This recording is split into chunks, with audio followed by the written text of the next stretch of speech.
दोस्तों, आज हम जिस शहर को एक्सप्लोर करने जा रहे हैं वो हजारों हजार साल पुराना शहर है। कहा जाता है कि यूरोप का सिविलाइजेशन यहीं से स्टार्ट हुआ।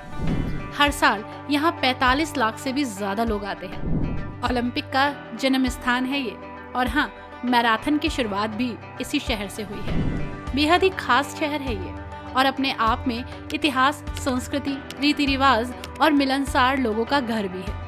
तो कौन सा है ये शहर और क्या क्या है इस शहर की खासियत, चलिए आपको बताते हैं। हो सकता है कि आपको इस शहर के बारे में ज्यादा कुछ नहीं पता हो, लेकिन आज बहुत कुछ पता चल जाएगा। तो दोस्तों, आज हम आपको जिस शहर की सैर पर लेकर जा रहे हैं उस शहर का नाम है एथेंस। जी हाँ, एथेंस, ग्रीस की राजधानी एथेंस। नमस्कार दोस्तों, आप सभी का बहुत बहुत स्वागत है हमारे YouTube channel let's explore TV पर। प्लीज दोस्तों, जल्दी से कर दीजिए हमारे चैनल को सब्सक्राइब और वीडियो को लाइक भी, और बढ़ते हैं जल्दी से आगे। दोस्तों, एथेंस, जिसे एथीना भी कहा जाता है, यूरोपियन देश यूनान की राजधानी एवं वहाँ का सबसे बड़ा शहर। ये विश्व के प्राचीनतम शहरों में शुमार होता है। दोस्तों, इस शहर का इतिहास 3000 वर्ष से भी पुराना है। इसकी आबादी 3 करोड़ 63 लाख से भी ज्यादा है। ग्रीस या यूनान की राजधानी एथेंस में हजारों साल पहले से इंसानों के रहने के सबूत मिले। ऐतिहासिक शहरों की बात करें तो एथेंस का कोई सानी नहीं है। यहाँ के हर खंडहर में इतिहास छुपा है, न सिर्फ यूनान का बल्कि पूरे यूरोप का और मानवता का। एथेंस की हर गली से जुड़े हैं हजारों दास्ताने। जी हाँ दोस्तों, आज भी जब यहाँ पर खुदाई होती है तो बहुत कुछ ऐसा निकलता है जिसे देखकर आर्कियोलॉजिस्ट हैरान हो जाते हैं। दोस्तों, एथेंस को यूरोप की सभ्यता का केंद्र भी कहा जाता है, पश्चिम देशों की सभ्यता की राजधानी भी कहा जाता है। एथेंस ने दुनिया को दार्शनिक दिए हैं, लोकतंत्र दिया है, नाटक कला की एक श्रेणी दी है। एथेंस की इमारतें और खंडहर पश्चिम सभ्यता और संस्कृति की बुनियाद मानी जाती हैं। हालांकि एथेंस के खंडहर आज भी आबाद हैं। यूनान की बहुत पुरानी परंपरा, ग्रीक जबान में इसे फिलोजिया कहते हैं। इसका मतलब होता है अजनबियों से मोहब्बत। हालांकि स्थानीय लोग इसे अब विदेशियों के प्रति गर्मजोशी मानते हैं। आपको एथेंस पहुंचते ही गजब की गर्मजोशी और अपनेपन का एहसास होगा। एथेंस हाथ फैलाकर खुले दिल से हर आने वाले का सम्मान और स्वागत करता है। लंदन से आकर एथेंस में बसने वाली जूलियन विलियम्स से हमारी बात हुई। वो कहती हैं कि एथेंस बहुत दोस्ताना शहर है। दोस्तों, एथेंस के शानदार इतिहास को निहारने के लिए हर साल दुनिया भर से करीब 45 लाख लोग आते हैं। लेकिन एथेंस ने अपने शानदार इतिहास में आधुनिकता के पन्ने भी जोड़े। 1896 में आधुनिक ओलंपिक खेलों का जन्म स्थान रहा। हालांकि प्राचीन ओलंपिक कभी भी ग्रीक राजधानी में आयोजित नहीं हुए। इसी के साथ 500 ईसा पूर्व में एथेंस में एक ऐसी प्रणाली विकसित की गई जो लोकतंत्र को दिखाती थी। ग्रीक रंगमंच की परंपरा एथेंस में फली फूली। एथेंस में डायोनिसिया नामक एक विशाल नाट्य उत्सव आयोजित किया गया। यहीं से कुछ और कई आधुनिक रंगमंच भी शुरू हुए। साथ ही शैलियों का विकास हुआ। आज भी एथेंस के लोगों का रंगमंच के प्रति प्रेम नहीं बदला है। आज शहर में लगभग 150 रंगमंच मौजूद हैं। ये सभ्यता, ये संभावनाएं दुनिया के किसी भी अन्य शहर से कहीं ज्यादा है। एथेंस विश्व पुस्तक राजधानी भी रहा। यहाँ के लोगों को किताब पढ़ने का बहुत शौक है। 2018 में यूनेस्को ने एथेंस शहर को विश्व पुस्तक की राजधानी घोषित किया। पूरे साल शहर में किताबों और पढ़ने से जुड़ी कई एक्टिविटीज होती रहीं। इसी के साथ मैराथन की शुरुआत एथेंस में ही मानी जाती है। एक्चुअली मैराथन नाम की उत्पत्ति एक किंवदंती से जुड़ी है, जिसमें ग्रीक दूत फिडिपिडीज ने मैराथन शहर से एथेंस तक दौड़कर लोगों को उनकी जीत की सूचना दी थी। आधुनिक एथलेटिक प्रतियोगिता इसी दूत और उनकी दौड़ के सम्मान में आयोजित की जाती है। यानी मैराथन की जो दौड़ हर शहर में होती है वो यहीं से शुरू हुई।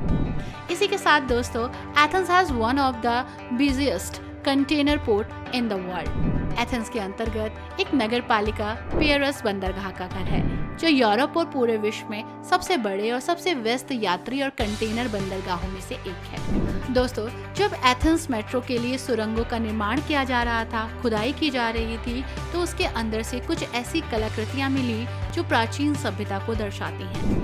इन कलाकृतियों को, संरचनाओं को बहुत ही बेहतर तरीके से प्रोटेक्ट करते हुए स्टेशंस पर, मेट्रो स्टेशंस पर रखा गया।